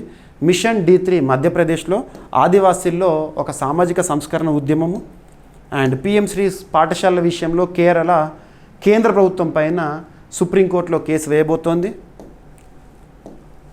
అండ్ 2026 డిసెంబర్లోపు కులశేఖరపట్నం నుంచి రాకెట్ ప్రయోగం జరగాలని ఇస్రో టార్గెట్. అండ్ దేశంలో తొలిసారి 3 నానోమీటర్ చిప్ డిజైన్ కేంద్రాలు ప్రారంభము. అశ్విని కుమార్ వైష్ణవ్ గారు ప్రారంభించారు నోయిడా, బెంగళూరులో. అండ్ మాల్దీవులకు భారత్ ఇచ్చిన ఆర్థిక సాయం $50 మిలియన్ T-బిల్ రోల్ ఓవర్లో భాగంగా. And centre for research on energy and clean air సంస్థ ఇచ్చిన గాలి కాలుష్యానికి సంబంధించిన గణాంకాలు. నెక్స్ట్ జియో ట్యూబింగ్ అనే అంశము కేరళలో మంచి ఫలితాలను ఇస్తోంది, ముఖ్యంగా కోస్టల్ ఎరోజన్ జరగకుండా. అండ్ అంతరించిపోతున్న జీవజాతులకు సంబంధించి ఇటీవల విడుదలైన ఒక నివేదిక ప్రైమేట్స్ ఇన్ పెరిల్ అంటే డేంజర్ 2023-2025. నెక్స్ట్ మై భారత్ సంబంధించిన అంశాలు ప్రతి ఒక్కరికి కూడా ఒక సమాచారం, ఒక వార్త అనేది ఇవ్వడం జరిగింది. శ్రీనగర్ జమ్మూ కాశ్మీర్లో inland waterways authority of India కొత్త కార్యాలయం అనేది ప్రారంభమైంది. జమ్మూ కాశ్మీర్లో అంతర్నదికి సంబంధించి రవాణాకు కీలకం. అండ్ ప్రకృతి విపత్తుల వల్ల 2024లో భారత్లో 54 లక్షల మంది తరలింపులు జరిగినాయి, ఇంటర్నల్ డిస్ప్లేస్మెంట్స్ జరిగినాయని ఒక నివేదిక ఇంటర్నల్ డిస్ప్లేస్మెంట్ మానిటరింగ్ సెంటర్ వారు ఇచ్చారు, స్విట్జర్లాండ్ సంస్థ. And state of the world's nursing 2025 report అనేది వార్తల్లోకి వచ్చింది. అండ్ తెలంగాణలో ఇందిరమ్మ ఇండ్లు చెంచు తెగలకు ప్రత్యేక కేటాయింపు అని చెప్పేసి ప్రభుత్వం ప్రకటన. అండ్ ప్రశ్న, నకిలీ నోట్ల బెడదను అరికట్టేందుకు సరికొత్త సెక్యూరిటీ ఫీచర్స్తో ప్రపంచంలోనే మొట్టమొదటిసారిగా 3D హోలోగ్రామ్స్తో కరెన్సీ నోట్లను ముద్రించి 2024 సంవత్సరంలో వార్తల్లోకి వచ్చిన దేశం ఏంటి? సో ప్రతి ఒక్కరు కూడా సమాధానాన్ని కామెంట్ బాక్స్లో ఇవ్వండి. వీడియోని లైక్ చేయండి, మీ ఫ్రెండ్స్ అందరికీ, పోటీ పరీక్షలకు ప్రిపేర్ అవుతున్న ప్రతి ఒక్క ఆస్పిరెంట్కి షేర్ చేయండి. ఏమైనా మిస్లేనియస్ టాపిక్స్ ఉంటే నో నీడ్ టు వర్రీ, రేపటి క్లాస్లో జోడించి చెప్తాను. మళ్ళీ కలుద్దాము. Thank you.